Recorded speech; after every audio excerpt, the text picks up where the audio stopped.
This meeting of the Public Utility Subcommittee of the Labor, Commerce, and Industry Committee.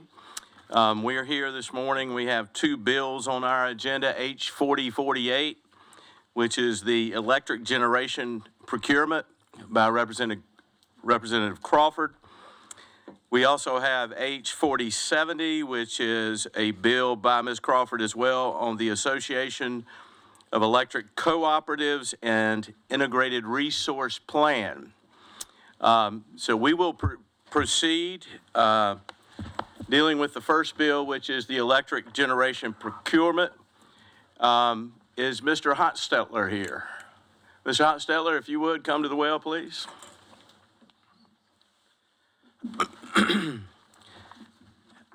Since this is a very unique meeting, and I know that you're going through quite a few of these meetings, we are going to go and place members speaking today under oath before this committee. So if you would, please raise your right hand and repeat after me. I promise to tell the truth, the whole truth, and nothing but the truth. So help me God. Thank you, Mr. Hotstetler. Just a few questions as we move forward looking at this agreement. Do you believe that the Constitution entrusts the General Assembly with regulating public utilities in South Carolina and protecting the public interest of ratepayers in the context of public utilities? There's a button down there. If it is green. They're green. Got it. Yeah, there Thank you go. Sir. I haven't familiarized myself with the Constitution lately, but I have no reason to disagree. I believe that would be within your oversight. Just as a matter of information, Article 9, Section 1 says the General Assembly shall provide for appropriate regulation of common carriers, publicly owned utilities, and privately owned utilities serving the public as and to the extent required by the public interest. So just want to go ahead and make sure we were on the same page on that. Do you believe that this committee is vested with the obligation to oversee public utilities in the state? It is the name of your committee, so I would say yes. Okay, but do you believe that? I do. Okay, all right, thank you. From your perspective, I'm sure you understand this question. We're just trying to lay the field so we're all on the same page. Do the co-ops provide utility services? They do. All right. Do you believe that Central, or are you aware, or do you believe, however you'd like to phrase that Central is required to develop an integrated resource plan? We are, sir. You are? Okay. Does the state lay out what's supposed to be in your integrated resource plan? I believe that it does, yes. But I'm not 100% sure, but I believe that it does. Okay. So you know that you're required to do that? I do know that we're required, and I have my expert here if you want me to turn around and ask him. That's fine. No, we're fine. I just want to make sure we're on the same page once again, that you've acknowledged that you are required to develop an IRP. Yes, sir. And that, if that's the case, I'm sure the state would lay out what's supposed to be in that IRP. What happens if your IRP fails, your integrated resource plan, for those not familiar with the terminology? What happens if that fails, the IRP fails to meet the statutory requirements? So as I understand the statutory requirements, and again, if we want, we can get an expert here. We turn our IRP into the Office of Regulatory Staff, ORS. Mm-hmm. And I do not know after that exactly what the repercussions or outcomes are after we turn it in. Well, let's go to the failure of the IRP once you're into the plan itself. If it fails, what happens? Sir, I'm not sure I understand your question. The failure of the plan. I'm not sure I understand that. Well, if it's not accepted by our ORS, what's the process? I'm not 100% sure. I believe they would send us feedback and we would update it. But again, that's an assumption. I do not know that for sure. Okay, I think you're correct on that. Is there, you've stated ORS, so would you see ORS as a state regulating authority? So you're asking me things that I am not prepared necessarily to say, but Office of Regulatory Staff, I know their role is to help in the regulatory process, but exactly their role within that whole framework, the way you ask your question, I'm not sure. Okay. It is the Office of Regulatory Staff, Services, yeah. right? Staff, I think it's staff, but you could be right, it could be services. Okay. ORS, that's what I know them as. Just for the information, for this committee, just for our own edification, about Central, how many employees does Central have to develop the IRP, and how are you going to meet your future energy needs? Yeah, so we do have a good chunk of our staff works on that. Two individuals probably took the lead.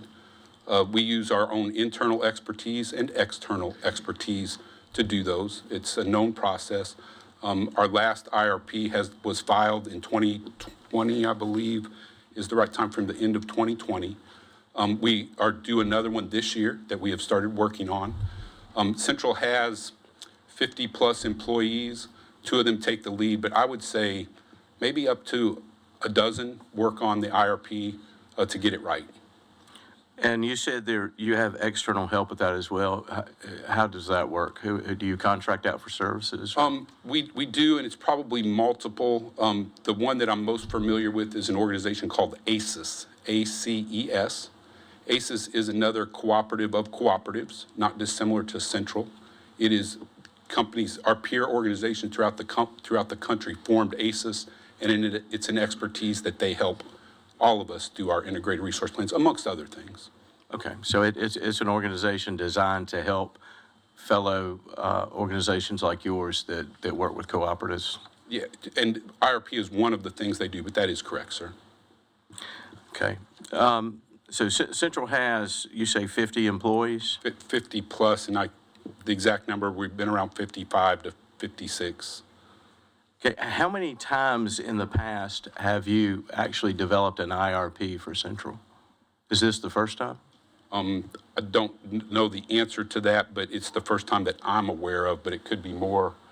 Caleb, where are you at? You're in the room, right? 2020 is the first one. It was our first one, sir. This is your first IRP. All right.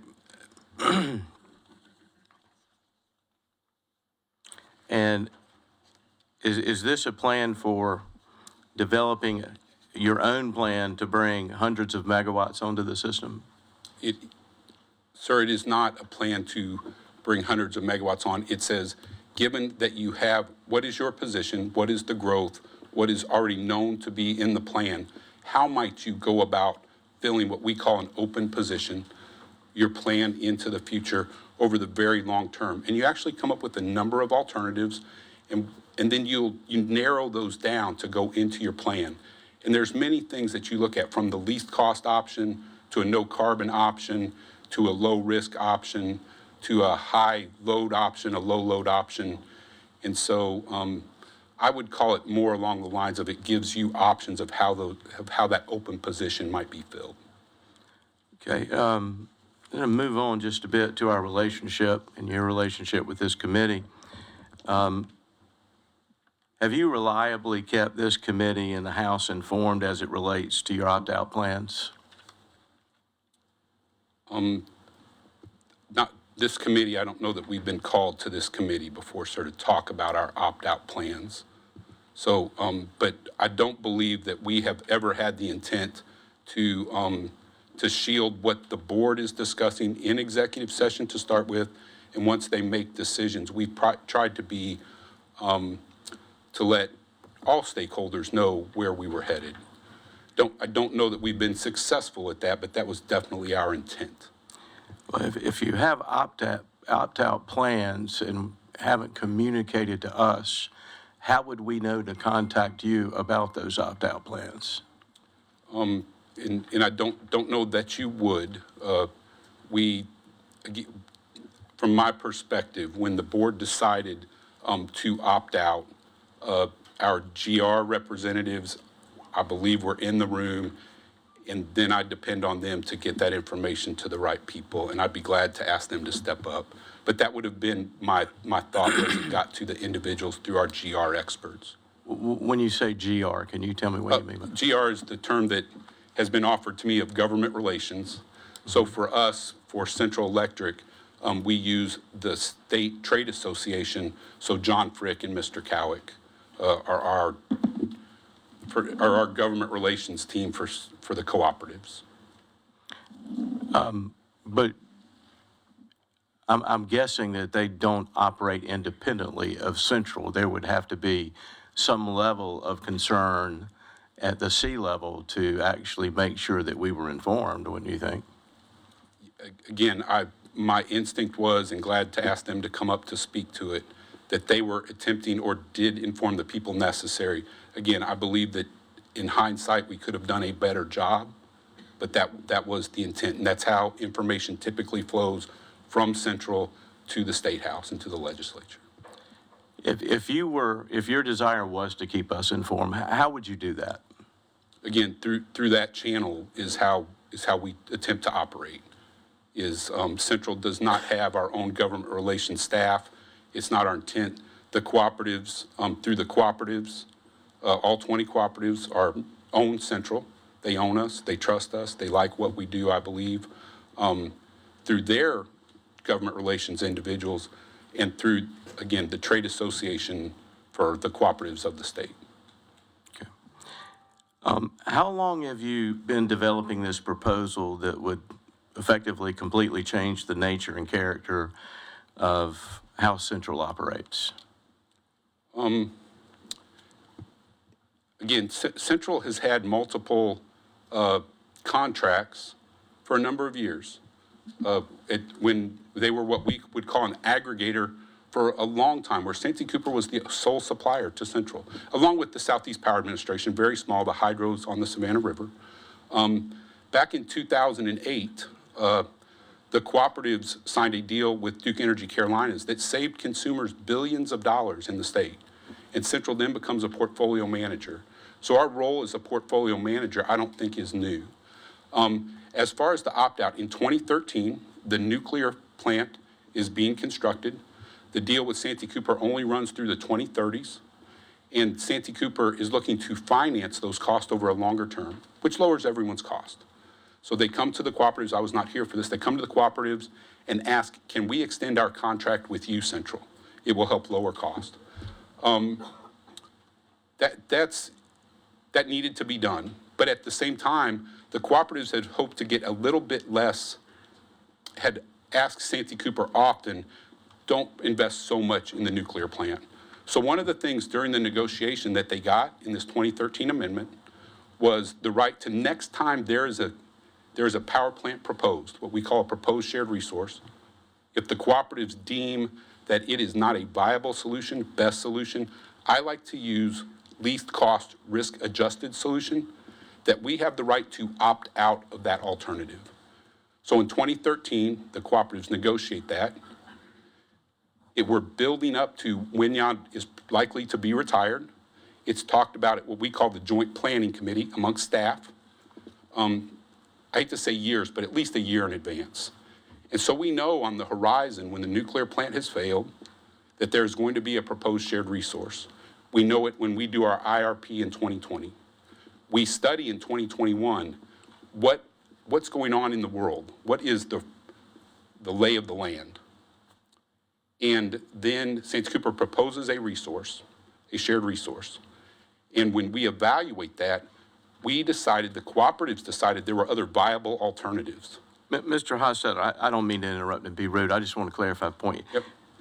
Did you say Santee Cooper is involved in that process at that particular point? So we work together. We're working together leading up to a proposed shared resource. There's 3 steps, 3 or 4. The proposed shared resource first happens at the Joint Planning Committee, staff level. At that point, there's a vote.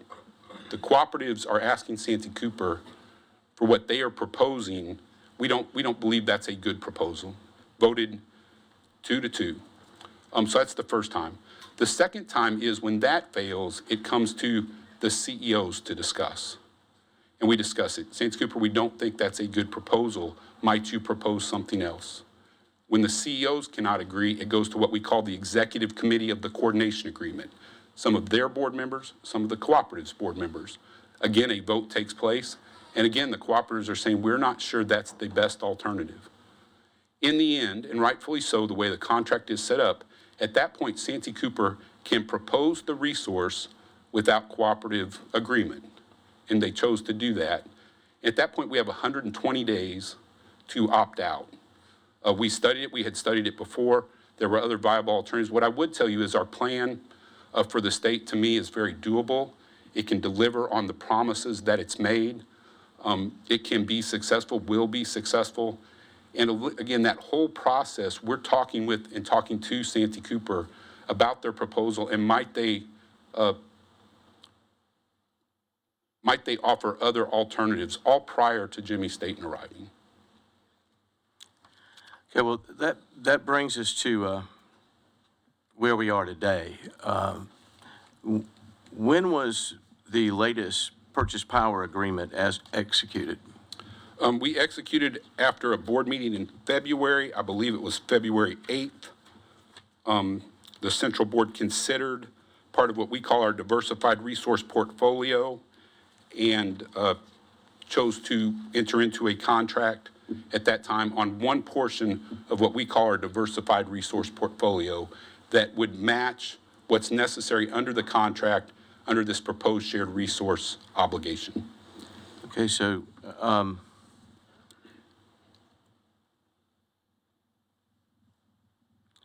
when you executed the contract on February 8th, was anyone from statewide present when the Central Board approved the most recent contract?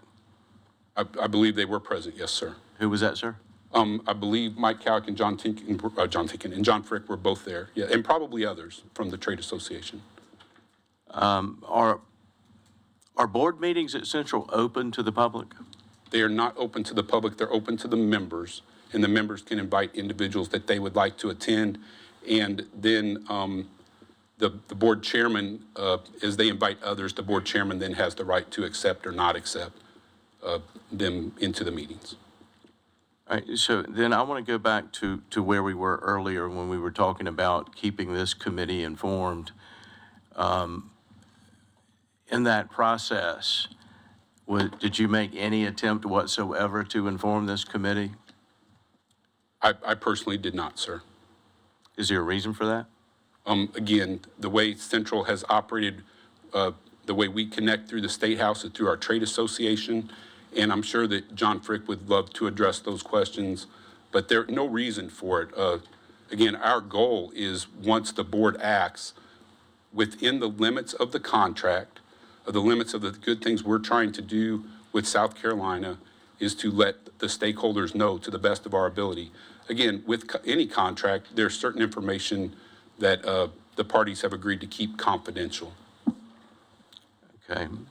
So I want to go back when we were talking about at that meeting, who would have been present? I mean, statewide and you, who were the individuals present at that meeting? So the board members, so Central is owned by the 20 cooperatives. When we say cooperatives, Central and the cooperatives are not dissimilar. That's who we are. They each have 2 board members. Their general manager or their CEO is a voting board member. And then any other member of their local co-op is welcome to be the other board member. It historically has been someone on the local board of trustees. Central staff is present. Our general counsel and his team are present. Typically, the others that are in what I'll call the cooperative family tend to have people there. We often will have subject matter experts in the room. That's who attends the meeting. Okay, and statewide, you said someone else was available or there? John Frick tends to be our liaison to the State House for the Trade Association. Right, so it was just Mr. Frick was there? No, I don't want to speak for everyone. I believe Mike Cowrick was there, John Frick. Usually Travis Ward comes with them. And there may have been 1 or 2 others, but those 3 were probably, Lou Green typically helps with communications. Lou was probably there. Again, we could check our minutes and find out exactly. Okay. But Thank you. Yeah. All right, so the agreement, purchase power agreement that we're talking about was executed on February 8th, 2023. Correct. On February 9th, 2023, we had a meeting with your representatives. It was myself, Chairman Sandifer was there, and a few staff people. We were told on that morning that nothing had been signed yet. Can you explain that?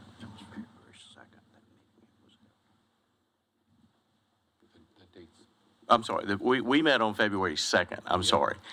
Let me go back to the time frame. All right, so the PPA was executed on February 8th. Correct.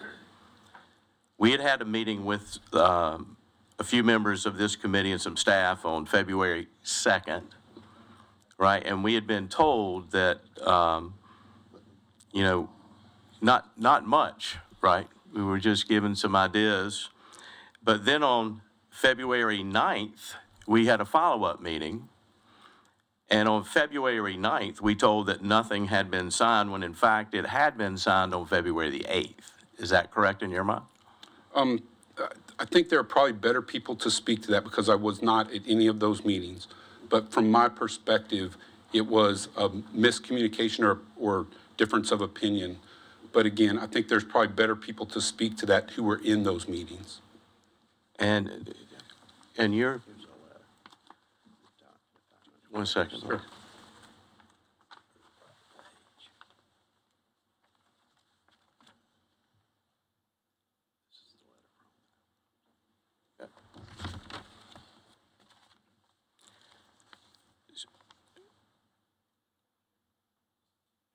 Mr. Hostetler, what's your title with Central again? I am the Chief Executive Officer and President of Central Electric. So if you're entering into an opt-out and a purchase power agreement, that's a pretty big deal. It is, sir, yes. First time in your history that you've really done that, right? First time since I've been here at Central and we've done that. So you probably know more details than anybody about this, wouldn't you think? About the deal itself? I'm not the subject matter expert, staff is, but I know a great deal of it, yes. Yeah. So when it relates to the contract that we're talking about, the purchase power agreement that has been the subject of our most recent questions, I do have a question for you. Prior to executing the agreement for firm purchasing of power from Western Georgia, did you give Santee Cooper the opportunity as the balancing authority to perform engineering studies to see if power can even flow into South Carolina? Yeah, I'd like to check my expert, but yes, sir, I do believe we did. You did give Santee Cooper that Is opportunity? Chris Ware in the room? We TSRs before. Transmission service requests were done before we signed the contract. That is correct, sir. Okay, how soon before you signed the contract? Done and completed. We filed the transmission service request following the execution of the purchase power agreement. Yeah, but we did one before.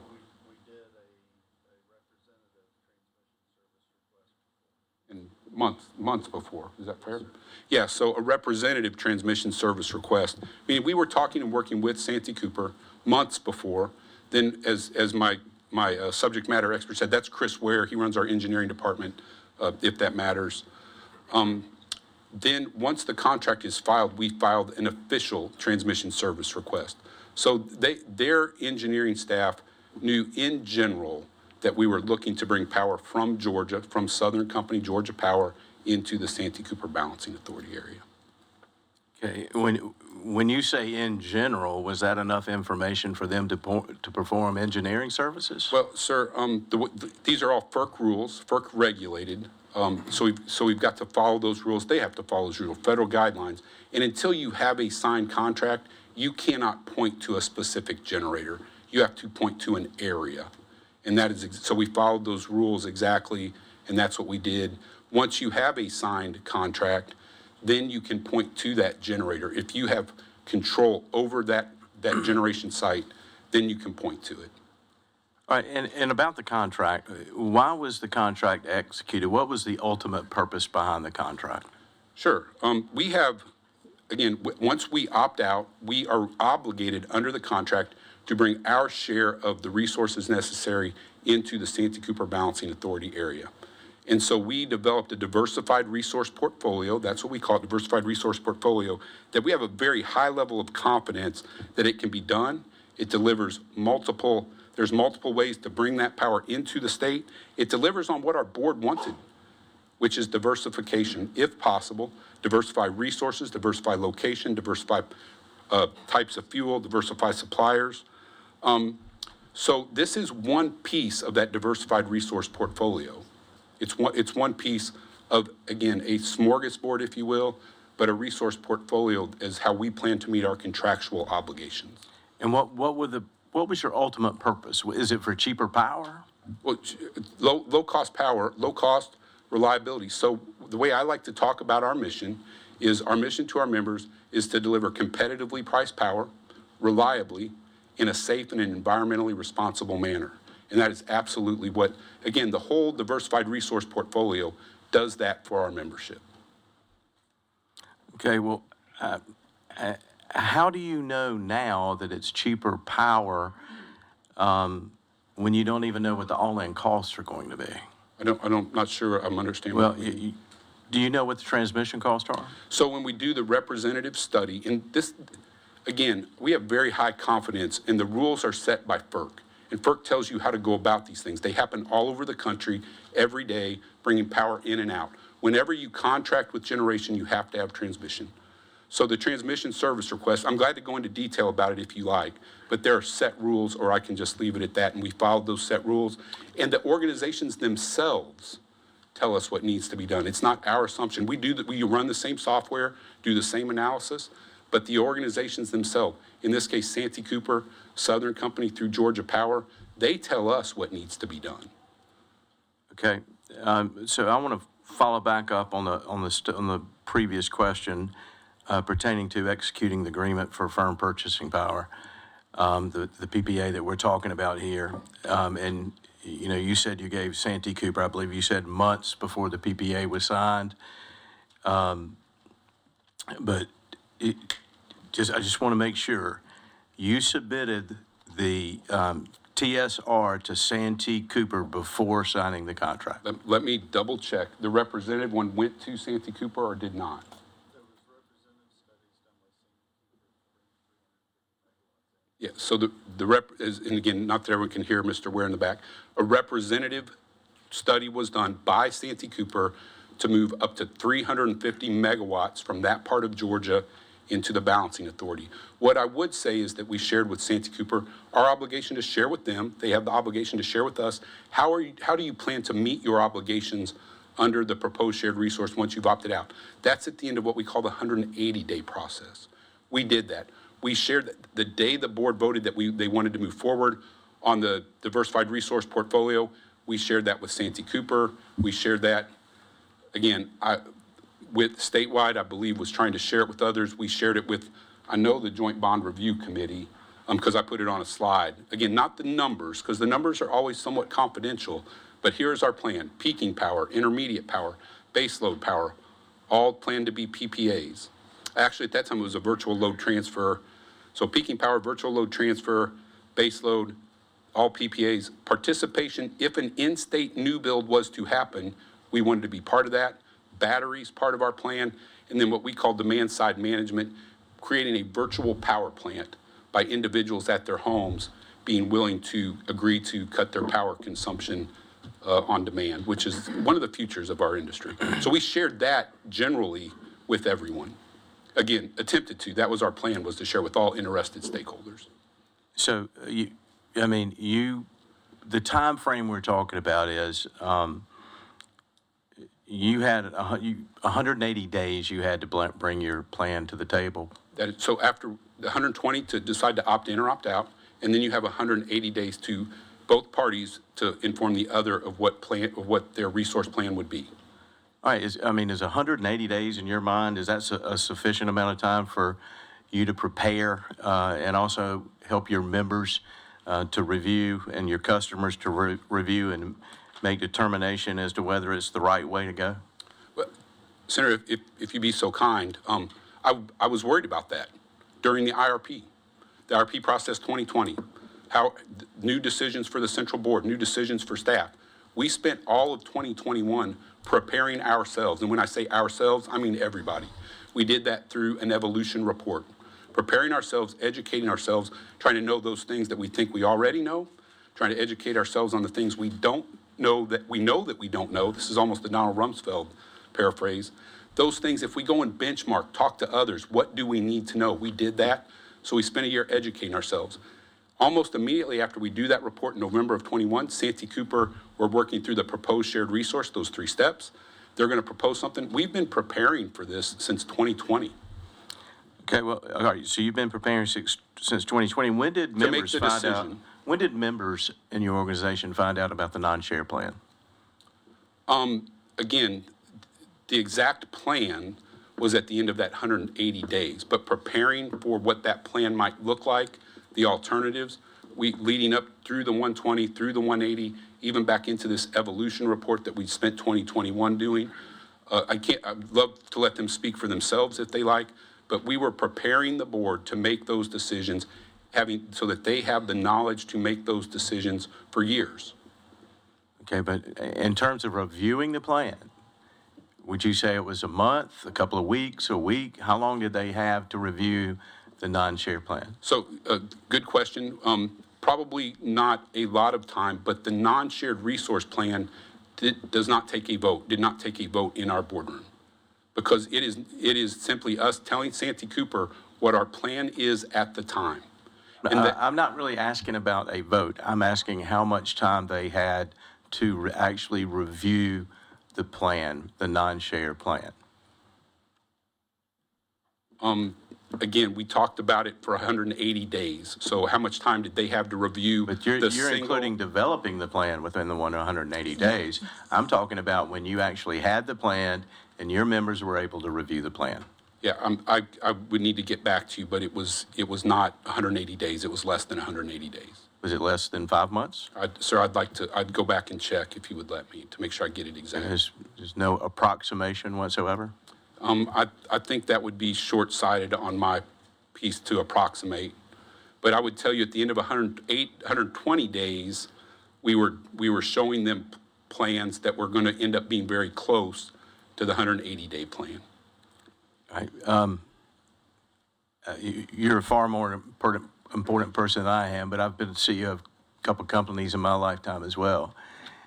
So you're telling me that you don't have any idea how much time your members had to review this plan after it was developed? So, again, it was less than 180 days, probably within a month. We probably shared it at an executive committee meeting. I'm just not sure, sir. So I would ask, but do I have a reasonable alternatives? Yeah, I think, but it's less than 180 days. But I would tell you, I think our 120-day discussion, so given 180 days, half a year, ended up being very close to what we discussed at the 120 days as one of the alternatives. All right, so let's forget the time, the exact time. Do you think they had an adequate amount of time to review the plan?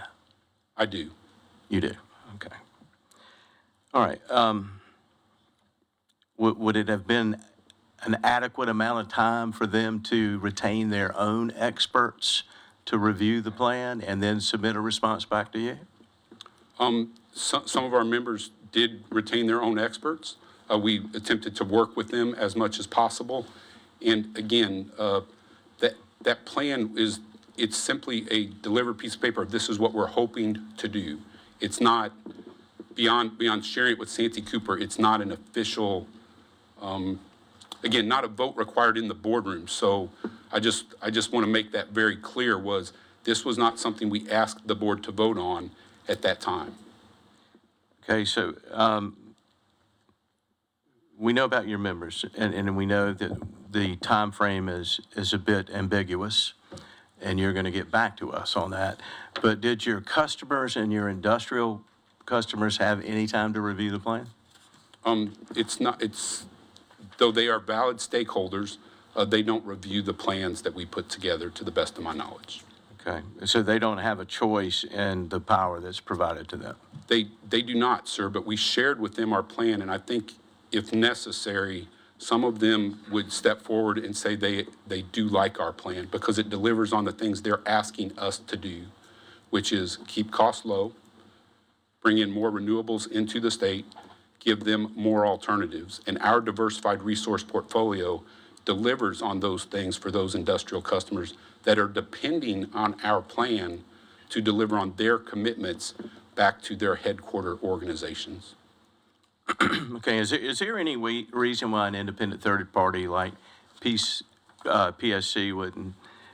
shouldn't have a role in ensuring guardrails around plans of this magnitude that are established and followed to ensure the best interest of your customers and to make sure those interests are protected? Again, the legislative process is dynamic. We don't have people here to participate in those day-to-day things. Glad to ask our GR people to comment on specific things, but the initial language in that bill does not necessarily put the cooperatives at a disadvantage, particularly the integrated resource plan. But we do believe in our business model. Our business model has worked for 50 years. It works across the country, where the cooperatives are regulated by the members at the end of the line that elect local board members that send people to Central Electric. It works, it's flexible, it's efficient, it delivers on our commitment to those members. So particularly, again, we don't typically comment on active legislation. We ask our experts to do that, but we believe in our process, and we do put together an IRP that we're quite proud of. Okay, and how many employees did you say you have at Central? Would you say 50? 50 plus, less than Okay. 60, more than 50. All right, has Central ever considered changing its business model to a generator or owner of generation assets? So as we're going through the process, the integrated resource plan does not, it just says resources, has nothing to do with transmission. During our education process, as we're educating, one of the things that we realize is we're going to look at all alternatives. Any good business looks at all alternatives from a risk perspective. One of those is, what if Central invests? Central has invested in the state of South Carolina through the cooperatives years ago. In fact, initially, if you look at the Granger Power Plant that was built in Conway, the one that used to be on the way to Myrtle Beach, invested in by the co-ops. The initial transmission system, invested in by the co-ops, leased it back to Santee Cooper. So it wouldn't be new for us to invest. Mr. Hosteller, just one question, if you don't mind. If we can go back, I hate to interrupt, and I'm not trying to be rude, but we do have limited time. Has Central ever considered changing its business model to be a generator or owner of generation assets? Just a simple yes or no would help, and then you're more than welcome to explain. So again, when you say Central, staff educated the board of what it would mean for them to become generator owners. The board never voted that they wanted to do that. Did we talk about it? Did we evaluate it as an option? Absolutely 100%. The board never said that's the direction they wanted to go. So when you say Central considered, Central educated ourselves about what if that is the least cost alternative to invest their own money into a resource. So that absolutely, those discussions That did happen. has happened. That's been a part of your process to generate or own generation assets. Good business model to look at all your All right. alternatives. Well, when was that information relayed to the entity that is constitutionally entrusted with regulating public utilities? Again, I don't know that it was because the board never acted on that obligation. And the co-ops, again, sir, I would tell you, have invested in generation previously in the state. It would not be necessarily a new business model. It's just decades ago that happened. Okay.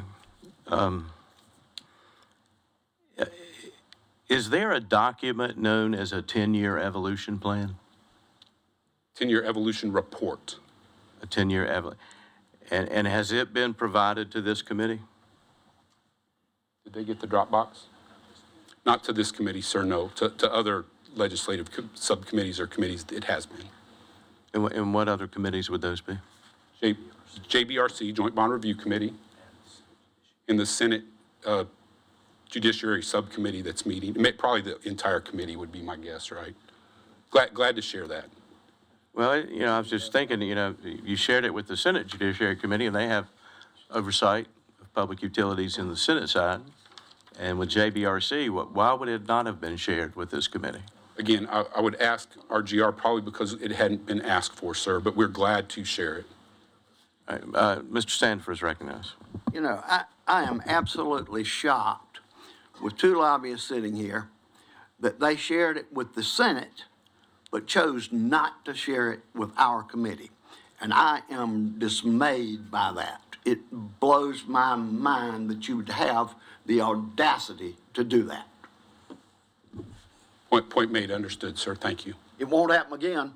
Thank you. All right, Mr. Hotstetler, do you know exactly when Central decided to opt out of the contract with Santee Cooper?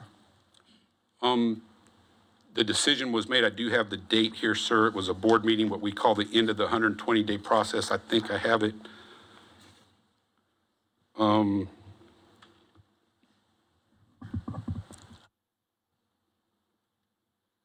If anybody knows, feel free to speak up.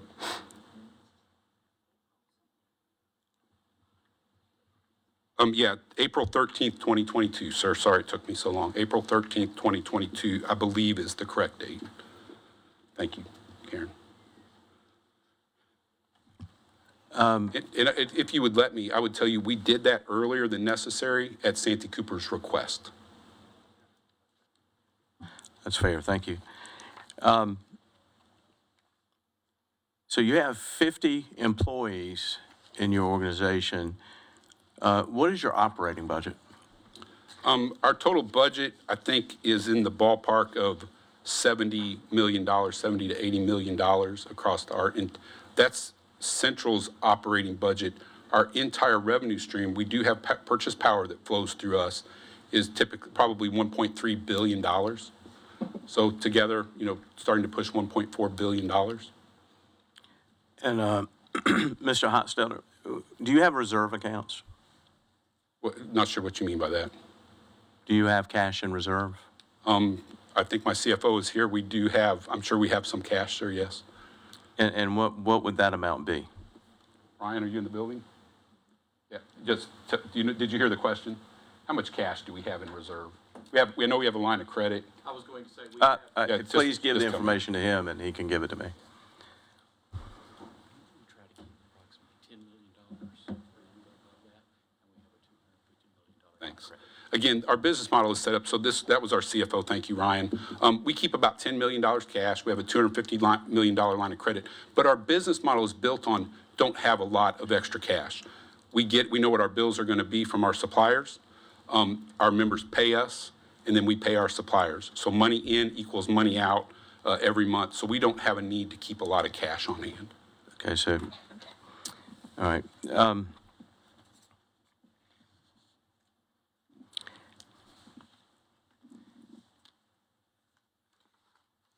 If Central were to take on a larger role or new role in procuring more resources outside of Santee, would that potentially require more employees for your organization? Yes, sir, it would. In fact, when the contract was signed in 2013, my predecessor told the board that actually the Duke contract, 2008, the updated Santee Cooper Amendment 2013, told the board at that time that they had changed, I don't know that these are his words, they had changed their business model, and Central would change in the future, and it would require more employees. So it's something the board has known for 15 years at least. So if, follow-up question, would running a larger organization come with more duties? I believe there, when you add people, you're adding more duties if you're using your individuals wisely, yes, sir. So that means you would have to include more salaries, more attorney's fees, things of that magnitude? It would. Again, the other thing that co-ops do is co-ops start to collaborate. ACES helps us do those functions. We do pay ACES, But again, it brings expertise in, so you don't have to hire an expert for everything. We collaborate across the country to have that expertise. Okay. Is there an additional purchase power agreement out other than the one for West Georgia? So again, under our diversified resource portfolio, there are 3 purchase power agreements that we anticipate. The board is always looking to do business with other organizations that can help us lower our costs, like-minded organizations. As those contracts come to fruition, the board will generally consider those contracts. So those discussions are taking place today. They're happening today? Since the diversified resource portfolio was announced, we've been talking to other organizations about how would we fill those things in contractual discussions. Yes, sir. Okay, so before today, how many committees, organizations within the framework of the state having responsibility have been informed of those? Sir, again, I don't know the discussions that take place behind the scenes.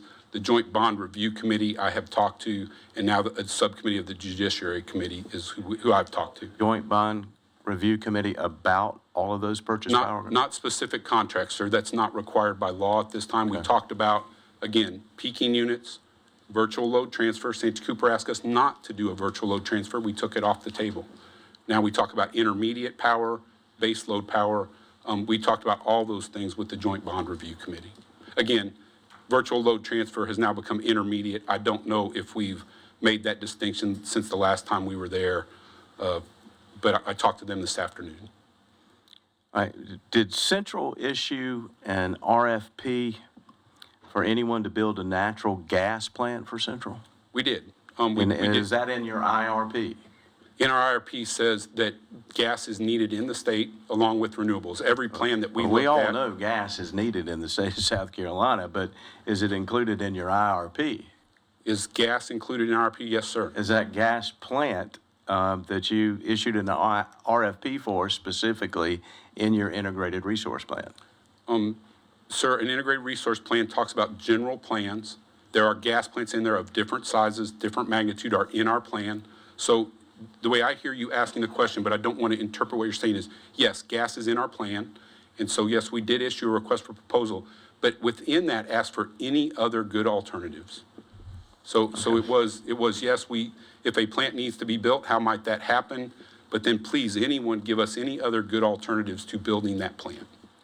Okay, let's continue down that road for just a minute. Was Central authorized to build, own, operate a gas plant in the coordination agreement? I believe, yes, sir. Okay, but you are out purchasing an option. Well, let me ask you like this. Have you ever purchased property for a natural gas plant before you opted out? We did not purchase property. We went into an option to purchase property. Yes, sir, we did. You held an option to purchase property? We did, sir, yes. Okay, all right. We no longer hold that option. So you were purchasing, you went out and purchased an option on a property to do something that the coordination agreement would not allow? No, sir, you misunderstood. The coordination agreement does allow us to do those things. Okay. We can do that within the coordination agreement. But was that before you opted out?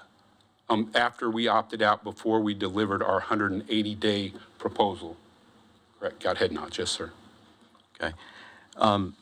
Hosteller, we're about to run out of time due to our process as the House. We have to recede to go into session. I want to thank the committee here this morning for their patience. I know this has been an arduous process. I foresee us having additional meetings as soon as we come back. So I'm going to view this as that we will, in just a minute, not now, recede to follow this back up at a later time. I do want to ask you the question, do you understand why this is absolutely essential that this body understands where we are and what is happening? Yes, sir. Okay. I just want to be clear. We've had some hiccups in this process over the years. There is a great amount of debt and bond indebtedness that is held at Santee Cooper.